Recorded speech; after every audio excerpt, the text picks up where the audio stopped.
Hello students, welcome to this video. आज की इस वीडियो में हम बात करेंगे आपके ACCA स्किल लेवल के सबसे इम्पॉर्टेंट सब्जेक्ट के बारे में, जिसका नाम है फाइनेंशियल रिपोर्टिंग एंड जिसका कोड है, ब्रैकेट में लिखा है मैंने F7। आपका जो ये सब्जेक्ट है फाइनेंशियल रिपोर्टिंग, ये क्यों इंपॉर्टेंट है? क्योंकि अगर आपने BCom, MCom, CA इंटर कुछ भी किया हुआ है तो भी आपको ये पेपर एग्जाम्प्ट नहीं होता। So most of the students has to give this exam. So आज के इस वीडियो में हम बात करेंगे बेसिकली F7 फाइनेंशियल रिपोर्टिंग के ओरिएंटेशन के बारे में। इससे रिलेटेड जो भी इंपॉर्टेंट चीज़ें हैं सब्जेक्ट से रिलेटेड, मैं आपको इस वीडियो में डिटेल में बताऊंगा।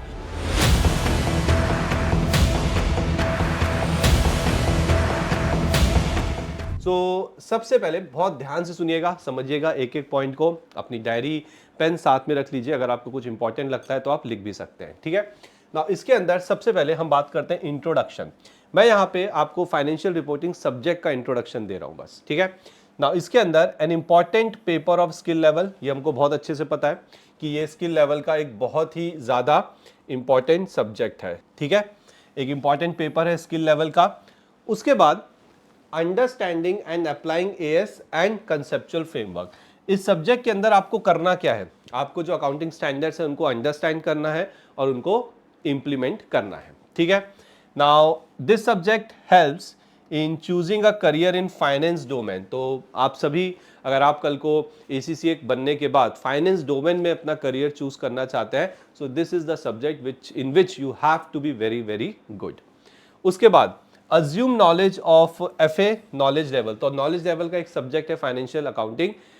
स्किल लेवल का जो सब्जेक्ट है फाइनेंशियल रिपोर्टिंग, वो ये अज्यूम करता है कि आपको इसका नॉलेज है और ये होना ही चाहिए। अगर नहीं है तो आप एक बार इसको FA को भी रिवाइज क्विकली कर सकते हैं। उसके बाद preparation for SBR, that is professional level. तो ये जो सब्जेक्ट है F7 फाइनेंशियल रिपोर्टिंग, ये FA, ठीक है। उसके बाद आता है आपका FR और फिर आता है SBR। तो ये सब्जेक्ट जो है स्किल लेवल का, ये आपके नॉलेज लेवल और प्रोफेशनल लेवल के सब्जेक्ट्स के बीच में है। तो जब आप इसे अच्छे से पढ़ेंगे तो ऑटोमेटिकली प्रोफेशनल लेवल में जो SBR है वो आपका स्ट्रांग हो जाता है, जो कि एक मैंडेटरी सब्जेक्ट है प्रोफेशनल लेवल के अंदर। चलिए, तो आई होप यहाँ तक आपको क्लियर है। एक छोटा सा इंट्रोडक्शन दे दिया मैंने आपको सब्जेक्ट के बारे में कि इंपॉर्टेंट है। इसके अंदर आप अकाउंटिंग स्टैंडर्ड्स को अंडरस्टैंड करेंगे, अप्लाई करेंगे, और फाइनेंस करियर में अगर बनाना चाहते हैं तो बहुत ही इंपॉर्टेंट सब्जेक्ट है आपके लिए। FA का नॉलेज अज्यूम किया गया है और SBR के लिए आपको ये सब्जेक्ट प्रिपेयर कर देता है। चलो, तो आगे बढ़ते हैं अपने डिस्कशन पे। नाउ यहाँ पे आप एक छोटा सा डायग्राम देख रहे होंगे, ये एक स्क्रीनशॉट लिया गया है आपके ACCA ग्लोबल की वेबसाइट से। इससे आपको एक छोटा सा आइडिया ये होगा, क्या होगा बताता हूँ। ये आपका सब्जेक्ट फाइनेंशियल रिपोर्टिंग सेंटर में। नाउ इसको करने के बाद, ठीक है, स्ट्रैटेजिक बिजनेस रिपोर्टिंग जो कि प्रोफेशनल लेवल का सब्जेक्ट है वो आपका स्ट्रांग होगा, ठीक है। एंड स्ट्रैटेजिक बिजनेस लीडरशिप जो कि प्रोफेशनल लेवल का दूसरा मैंडेटरी सब्जेक्ट है वो भी स्ट्रांग होगा। तो आप देख सकते हैं प्रोफेशनल लेवल के दोनों मैंडेटरी सब्जेक्ट्स के लिए financial reporting is very very important, ठीक है। उसके बाद इसका थोड़ा बहुत कनेक्शन ऑडिट एंड इंश्योरेंस जो कि स्किल लेवल का एक पेपर है उससे है। तो अगर आप वो स्टूडेंट है जिसे ऑडिट का पेपर देना है स्किल लेवल में, तो ये सब्जेक्ट अच्छे से करो, ठीक है। कहीं ना कहीं ट्रस्ट मी, ऑडिट में आपकी डेफिनेटली हेल्प होगी। जब मैंने प्रोफेशनल लेवल का एग्जाम दिया था तो मैंने स्ट्रैटेजिक बिजनेस रिपोर्टिंग का एग्जाम दिया था, और जो ऑप्शनल होते हैं उसमें मैंने ऑडिट का एग्जाम दिया था। मुझे बहुत हेल्प हुई थी। पहले मैंने ये किया, फिर मैं किस में गया, एडवांस ऑडिट एंड एश्योरेंस में गया, जो कि ऑप्शनल था, मैंने वो सिलेक्ट किया।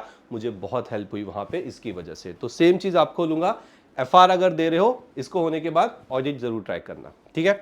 और फाइनेंशियल अकाउंटिंग FA, ये बेसिकली बेस क्रिएट करता है फॉर FR। बट अगर आपने फाइनेंशियल अकाउंटिंग नहीं किया है नॉलेज लेवल में, कोई बात नहीं। अगर ये सब्जेक्ट आपका एग्जेम्प्टेड है, कोई बात नहीं। आपको एग्जेम्पशन जिस बेस पे मिला है, लेट्स से कि BCom, तो BCom के अंदर ऑलरेडी चीजें आपने पढ़ी हुई हैं, ठीक है। और कॉर्पोरेट एंड बिजनेस लॉ से भी इसका कनेक्शन है, बट उतना ज़्यादा नहीं है। तो देखिए कितना इंपॉर्टेंट सब्जेक्ट है। यहाँ पे 5 सब्जेक्ट ऐसे हैं जो इससे रिलेटेड है, ठीक है। चलो, गाड़ी आगे बढ़ाते हैं अपनी। ना इसके बाद हम क्या क्या कवर करेंगे इस वीडियो में, एक बार उस पर चर्चा करते हैं। तो मैं आपको सिलेबस का ओवरव्यू दूंगा, आपका FR फाइनेंशियल रिपोर्टिंग का जो सिलेबस है। हाँ, मैं आपको यहाँ पे जो एग्जाम स्ट्रक्चर है उसके बारे में बताऊंगा कि इसका एग्जाम का क्या स्ट्रक्चर है। फीस के बारे में बताऊंगा, इसकी एग्जामिनेशन फीस क्या है, और स्टडी टिप्स, हाँ ये बहुत ज़रूरी है आप सभी के लिए कि स्टडी टिप्स आपको पढ़ना कैसे है और लास्ट की क्या क्या रिसोर्सेज का आपको यहाँ पे इस्तेमाल आप कर सकते हैं। ठीक है, तो चलो इन 5 टॉपिक्स को इस वीडियो के अंदर हम कवर करते हैं। सबसे पहले हम बात करेंगे आपके सिलेबस ओवरव्यू। नाउ एफआर यानी कि फाइनेंशियल रिपोर्टिंग का जो पेपर है उसे 5 पार्ट्स में डिवाइड किया है। अब ये 5 पार्ट्स कौन कौन से, ध्यान से देखिए। ठीक है, सबसे पहले the conceptual and regulatory framework for financial reporting, first part हो गया conceptual and regulatory framework. Accounting for transactions in financial statement, financial statement में जो ट्रांजैक्शंस है उनकी अकाउंटिंग कैसे की जाती है। इसके अंदर आपके जितने भी IFRS और IAS है, जैसे IAS 16 हो गया, IAS 23 हो गया, IAS 40 हो गया, IFRS आपका 16 हो गया, ये सारे अकाउंटिंग स्टैंडर्ड्स इस टॉपिक के अंदर कवर्ड हैं। उसके बाद analysing and interpreting the financial statement of single entity, very very important.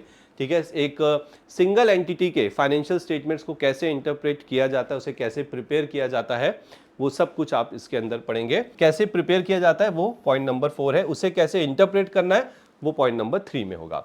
और फिर आता है आपका इसमें एक और चीज, नॉट जस्ट सिंगल एंटिटी बल्कि ग्रुप बी, ग्रुप बी मतलब कंसोलिडेशन। ठीक है, तो कंसोलिडेटेड स्टेटमेंट कैसे बनाए जाते हैं और कैसे उनको इंटरप्रेट किया जाता है वो पॉइंट नंबर 3 और 4 में कवर होगा। और फिर आता है आपका एम्प्लॉयबिलिटी एंड टेक्नोलॉजी स्किल्स, ये बेसिकली इसमें यही बताते हैं कि आपका जो 40 मार्क्स का है जो कि सब्जेक्टिव है, मैं आपको आगे इसके बारे में हम बाद में डिस्कस करेंगे, अभी नहीं।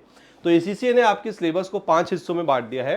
पहले कंसेप्चुअल रेगुलेटरी फ्रेमवर्क ले लो, फिर आप डिफरेंट अकाउंटिंग स्टैंडर्ड्स को पढ़ो और उसके बाद सिंगल एंटिटी और ग्रुप के जो फाइनेंशियल स्टेटमेंट्स हैं उनको बनाना सीखो और फिर उसका इंटरप्रिटेशन सीखो। इस सीक्वेंस में भी आपको भी करना है, ये बहुत जरूरी। इनफैक्ट हमारे जो ग्रूमिंग एजुकेशन एकेडमी का हमने जो रिकॉर्डिंग्स बनाई है, जिस सीक्वेंस में रखी है, सेम यही सीक्वेंस फॉलो करिए। पहले हम कंसेप्चुअल फ्रेमवर्क ये सब, फिर अकाउंटिंग स्टैंडर्ड और देन लास्ट में इसकी बात आती है। ठीक है, चलिए इसके बाद अभी यही जो 5 पार्ट्स मैंने आपको बताए उनका डिटेल भी मैंने यहाँ पे लिखा हुआ है, हर एक पार्ट के अंदर क्या है।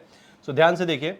सो कंसेप्चुअल एंड रेगुलेटरी फ्रेमवर्क के अंदर the need for conceptual framework and the characteristics, क्या है कैरेक्टरिस्टिक्स, एक यूजफुल इंफॉर्मेशन की, ये टॉपिक कवर होगा। रिकॉग्निशन मेजरमेंट, ठीक है, बहुत इंपॉर्टेंट है ये। Regulatory framework, concept and principle of group and consolidated financial statement, ये भी यहाँ पे सिर्फ एक इंट्रोडक्शन है ग्रुप और फाइनेंशियल स्टेटमेंट्स के बारे में।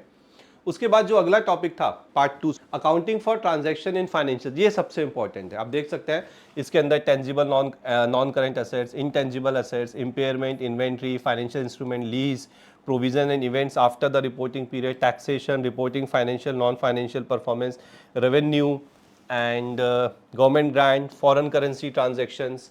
ठीक है, ये सारे स्टैंडर्ड्स यहाँ पे आपके कवर होते हैं। ये सारे स्टैंडर्ड्स करने के बाद ही आप सिंगल एंटिटी के फाइनेंशियल स्टेटमेंट बना सकते हैं, क्योंकि वहाँ पे इनके ऊपर टॉपिक्स रहते हैं, एडजस्टमेंट्स होते हैं। तीसरा जो पार्ट था वो था analysing and interpreting the financial statement of single entity and group. तो इस पार्ट के अंदर आपकी जो सिंगल एंटिटी और जो ग्रुप है उसके फाइनेंशियल स्टेटमेंट को आप एनालाइज करोगे, इंटरप्रेट करोगे। ठीक है, और जो चौथा पार्ट है उसके अंदर उसे प्रिपेयर किया जाता है। देखो ACCA ने इस तरह से सीक्वेंस दिए, बट एक्चुअल में पहले हम प्रिपरेशन सीखते हैं और फिर हम उसको एनालाइज करेंगे। ठीक है, तो यहाँ पे सिंगल एंटिटी के फाइनेंशियल स्टेटमेंट्स प्रिपेयर करना सिखाया जाएगा आपको, और उसके बाद जो कंसोलिडेटेड फाइनेंशियल स्टेटमेंट्स हैं ग्रुप्स के, उसको, इसके अंदर काफ़ी बड़ा है कंसोलिडेशन, आपको पता ही होगा। ठीक है, एंड लास्ट में आता है आपका एम्प्लॉयबिलिटी एंड टेक्नोलॉजी स्किल्स।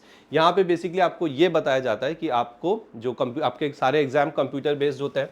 ठीक है, ये वाला भी कंप्यूटर बेस्ड एग्जामिनेशन है, तो कंप्यूटर बेस्ड एग्जामिनेशन में आपको कैसे करना है, which is very least important part, but still ये भी आपको कवर कराया जाएगा। ठीक है, तो इस तरह से अगर आप देखें ये 5 हिस्सों में आपकी सिलेबस को बांटा गया है। ठीक है, तो सिलेबस ओवरव्यू हमने देख लिया। उसके बाद नेक्स्ट है हमारा एग्जाम स्ट्रक्चर। तो चलिए देखते हैं कि फाइनेंशियल रिपोर्टिंग का एग्जाम स्ट्रक्चर कैसा होता है।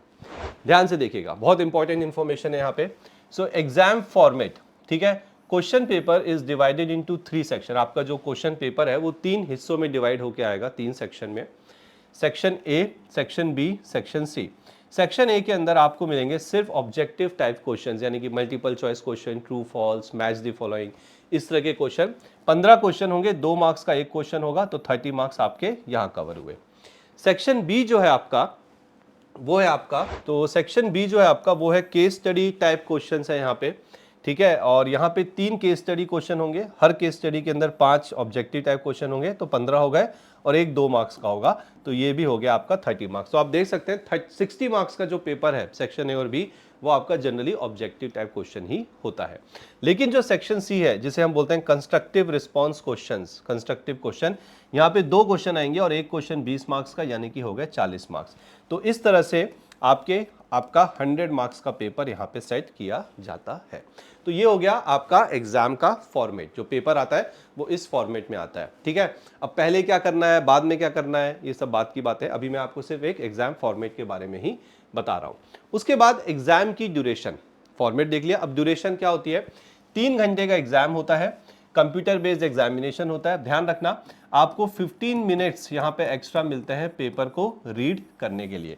तो मोटा मोटा अगर आप देखो तो 3.25 घंटे का पेपर होता है, 15 मिनट्स रीडिंग टाइम इनिशियली, उसके बाद 3 घंटे में आप अपना पेपर करेंगे। और ये कंप्यूटर बेस्ड एग्जामिनेशन होता है, जिसे आप घर से भी देख सकते हैं, जिसको बोलते हैं रिमोट एग्जाम, और या फिर आप सेंटर में भी जाके इसे दे सकते हैं, ठीक है।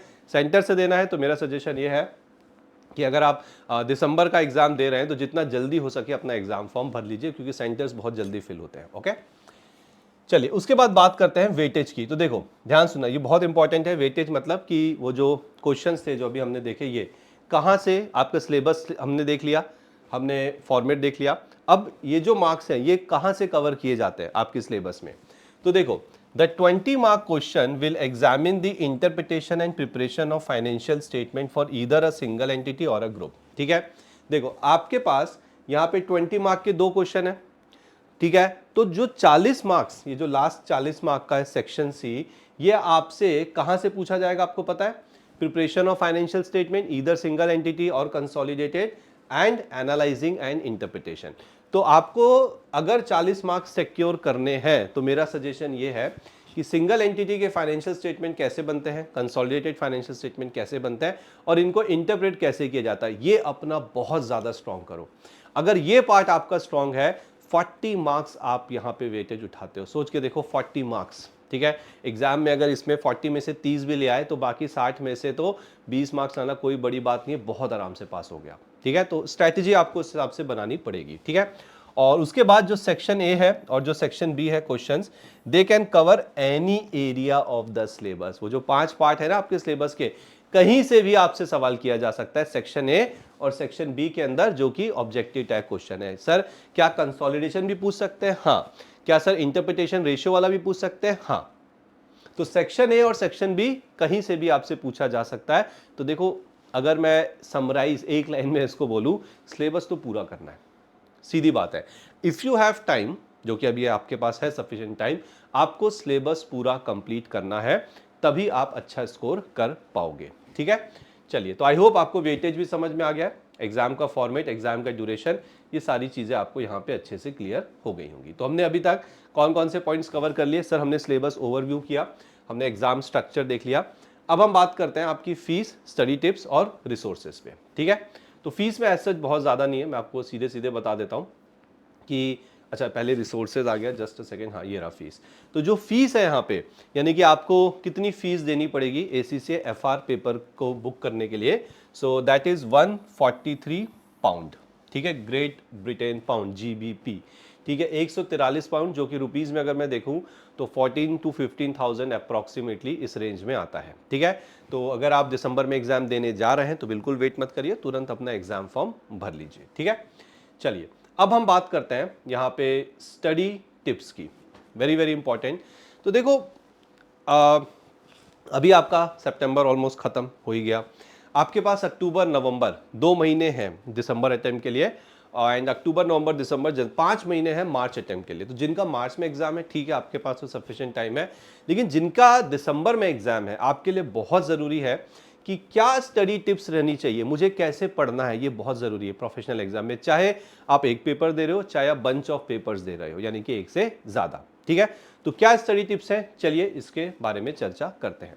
देखिए, सबसे पहले create summary notes for each standard focusing on their core principle and application. ध्यान सुनना मेरी बात, इसका मतलब क्या है। देखो, आप कहीं से भी क्लास कर रहे हो, आप लाइव क्लास कर रहे हो, ऑनलाइन, आप ऑफलाइन क्लास कर रहे हो, आप रिकॉर्डिंग्स देख रहे हो, whatever you are doing, जहां से भी आप क्लास कर रहे हो, साथ साथ में हर एक अकाउंटिंग स्टैंडर्ड के अपने पास समरी नोट्स बनाते रहना। क्यों? क्योंकि अगर आपके पास समरी नोट्स, देखो बाद में जब आप रिवीजन मोड पे आओगे तो पूरा पूरा रिवाइज करने बैठोगे तो नहीं कर सकते आप, इम्पॉसिबल है। तो अगर आपके पास अपने खुद के हैंड रिटन, कहीं से भी कितने भी नोट्स मिल जाए, अगर हैंड रिटन नोट्स हैं समराइज, बहुत अच्छा रहेगा। और ये चीज़ आप तभी कर सकते हो जब आप साथ साथ में, जैसे जैसे आप पढ़ते जा रहे हो, जैसे आपने IAS 16 पढ़ा, साथ में उसके नोट्स भी बना लो। बहुत टाइम नहीं लगता है, ट्रस्ट मी।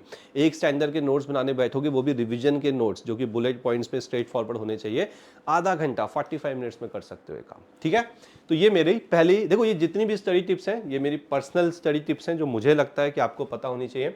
समरी नोट्स बना लो, ठीक है। दूसरा, use past papers and mock exam to become comfortable with exam style question. Generally हम क्या करते हैं, हम क्या, मैंने भी किया हुआ है, हम बुक पूरी पढ़ लेते हैं, हम ढेर सारे क्वेश्चन कर लेते हैं, ठीक है, और फिर हम एग्जाम दे के आते हैं तो बोलते हैं यार हम तो पेपर कंप्लीट नहीं कर पाए, पेपर छूट गया, ठीक है, या हम अच्छे से प्रेजेंट नहीं कर पाए आंसर की। ये दो चीजें, क्या, पेपर छूट गया और प्रेजेंटेशन नहीं कर पाए। इसका समाधान है ये, पास्ट पेपर्स उठाओ, सॉल्व करो, ठीक है, मॉक एग्जाम्स दो। और जब आप ये पास पेपर्स मॉक एग्जाम दोगे तो प्लीज कॉपी पेन पे मत सॉल्व करना, it's a computer based examination. तो या तो अपना प्रैक्टिस प्लेटफॉर्म यूज करो उसके लिए, ठीक है, जो ACC ने आपको इतनी अच्छी सुविधा दे रखी है, ठीक है, या फिर आप वर्ड या एक्सेल फाइल पे ही इसे करिएगा। तो जब भी आप पास पेपर या मॉक एग्जाम दे रहे हैं, टाइम लिमिट 3 घंटा, 3.25 घंटे का पेपर है, उसी के अंदर करना है। और मैं फिर से कहता हूं, 2 बच्चे हैं, एक बच्चा जो मॉक पेपर देता है, ठीक है, पास पेपर, दूसरा बच्चा जो ये सब नहीं करता, जो एग्जाम, जो ये मॉक पेपर और पास पेपर देता है, उसके पास होने की प्रोबेबिलिटी बहुत ज़्यादा होती है।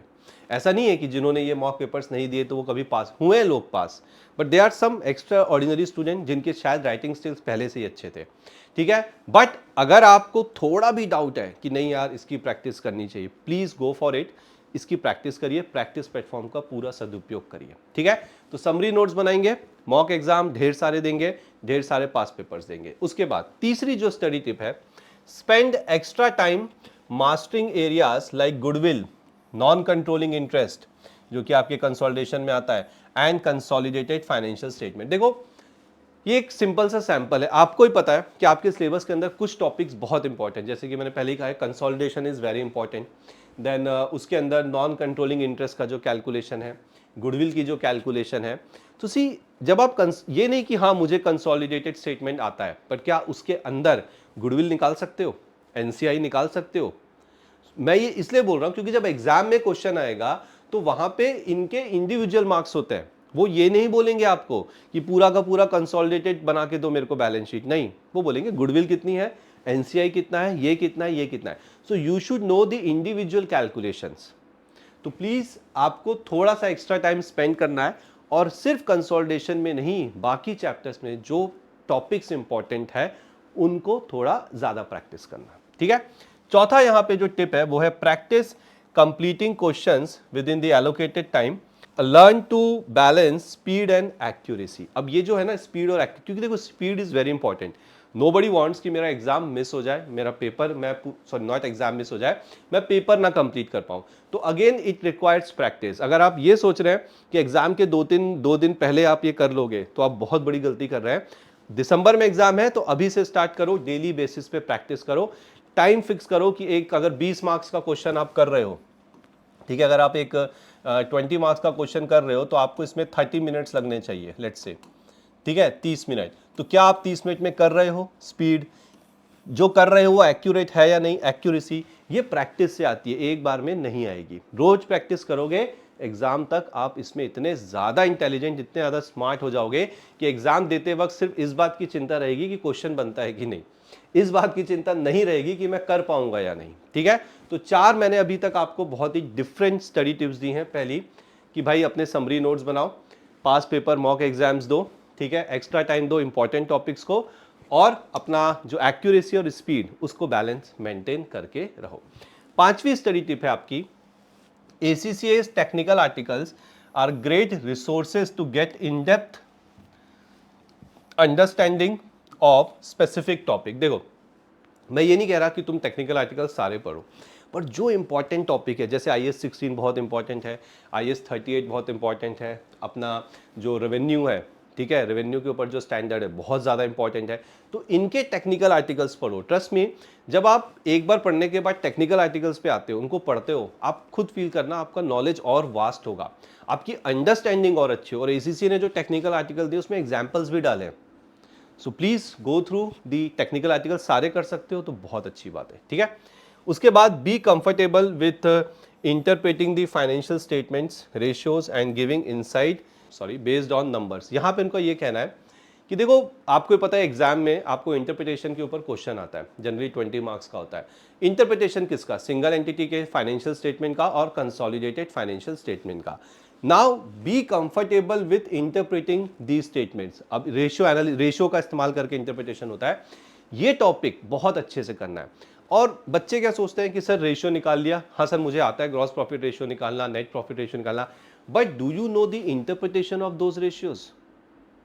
नहीं, तो प्लीज इंटरप्रिटेशन पे वर्क करो। आप कोई स्कूल के स्टूडेंट नहीं हो जो ये चेक कर रहे हैं कि तुमको रेशियो निकालना आता है कि नहीं आता है, वो ये चेक कर रहे हैं कि आप रेशियो का इंटरप्रिटेशन कर सकते हो कि नहीं। तो please focus on the interpretation part more, not the calculation of ratio. वो भी इंपॉर्टेंट है but that's a basic thing, वो आप कर लोगे, आई नो। तो इंटरप्रिटेशन पे फोकस करो, इंटरप्रिटेशन के क्वेश्चन करो, देखो आपने क्या लिखा है, आंसर में क्या है, आप कहां मिस्टेक कर रहे हो। एग्जामिनर के जो कमेंट्स होते हैं उसको देखो कि बच्चे कहां गलती करते हैं, ठीक है। तो ये जो 6 स्टडी टिप्स मैंने आपको दिए हैं, become comfortable with the interpretation part, technical articles, ठीक है, अपने पेपर को समय पे कंप्लीट करो, एक्स्ट्रा टाइम दो इंपॉर्टेंट टॉपिक्स को, समरी नोट्स बनाओ और पास पेपर और मॉक एग्जाम जरूर दो। तो ये थी कुछ स्टडी टिप्स 6, ऐसा नहीं स्टडी टिप्स तो बहुत सारी भी हो सकती हैं, बट आई ट्राइड कि मैं कुछ डिफरेंट स्टडी टिप्स आपके लिए लेके आऊं जो एक्चुअल में आपको एग्जाम में हेल्प करें, ठीक है। चलिए, इसके बाद जो लास्ट टॉपिक है यहाँ पे हमारा, वो है रिसोर्सेस। करना कहाँ से है सर? तो देखिए, रिसोर्सेज के लिए आपके पास स्टडी हब का एक्सेस होगा। स्टडी ACC ने जो स्टडी हब दिया है, नहीं है तो होगा ही डेफिनेटली अकाउंट, अगर आप ACC स्टूडेंट हैं तो एक्सेस होगा। तो उसके अंदर कॉन्सेप्ट हैं, क्वेश्चन आंसर्स हैं, then practice platform, must do bracket में लिखा है मैंने, ये जरूर इसमें सबको प्रैक्टिस करनी है। टेक्निकल आर्टिकल्स मैं आपको ऑलरेडी बता चुका हूँ, आपको रीड करने हैं।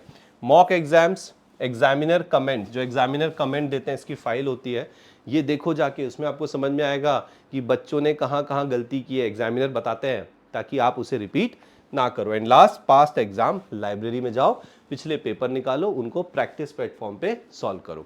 तो देखो, आप कहीं से भी क्लासेस कर रहे हैं तो आपके पास अपने रिसोर्सेज होंगे, आई नो आपके पास बुक्स होंगी, मटेरियल होगा, PDFs होंगी, वगैरह वगैरह, ठीक है, वो हैं, अब बिल्कुल बिंदास होकर उनको यूज करो, ठीक है। इसके अलावा ये जो मैंने यहाँ पे लिखे हैं, ये भी आपको गो थ्रू करने हैं, ठीक है। खासकर technical article, practice platform, mock exam, past exam library and examiner, ये 5 चीजें तो आपको मस्ट डू हैं, डेफिनेटली करनी, और यही है आपके रिसोर्सेज। इसके अलावा आपके खुद के नोट्स हैं, किसी क्लासेस के नोट्स हैं, प्लीज फॉलो करिए, कोई दिक्कत नहीं है, बट ये भी साथ, इसके अलावा और कहीं देखने की जरूरत नहीं है आपको, ठीक है।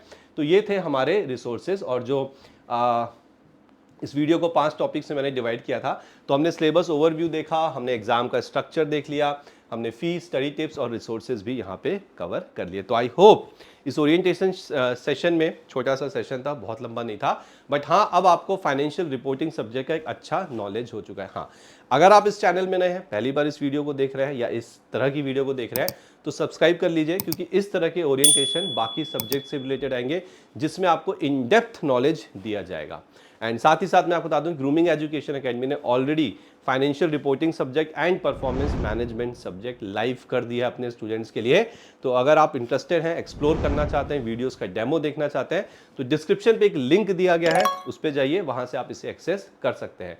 और एक फॉर्म भी दिया गया है, प्लीज उस फॉर्म को फिलअप करिए, एंड जो भी आपके डाउट्स हैं हमारी सपोर्ट टीम आपको कांटेक्ट कर लेगी, ठीक है। तो आई होप मतलब मुझे ऐसा लग रहा है कि सेशन अच्छा था, अच्छे से आप लोगों को समझ में आ चुका है, जो भी FR से रिलेटेड, FR या F7 बोल लो, या फाइनेंशियल रिपोर्टिंग, ठीक है, अब आपको क्लैरिटी ज़्यादा बेहतर है। सो थैंक यू, मिलते हैं नेक्स्ट वीडियो में।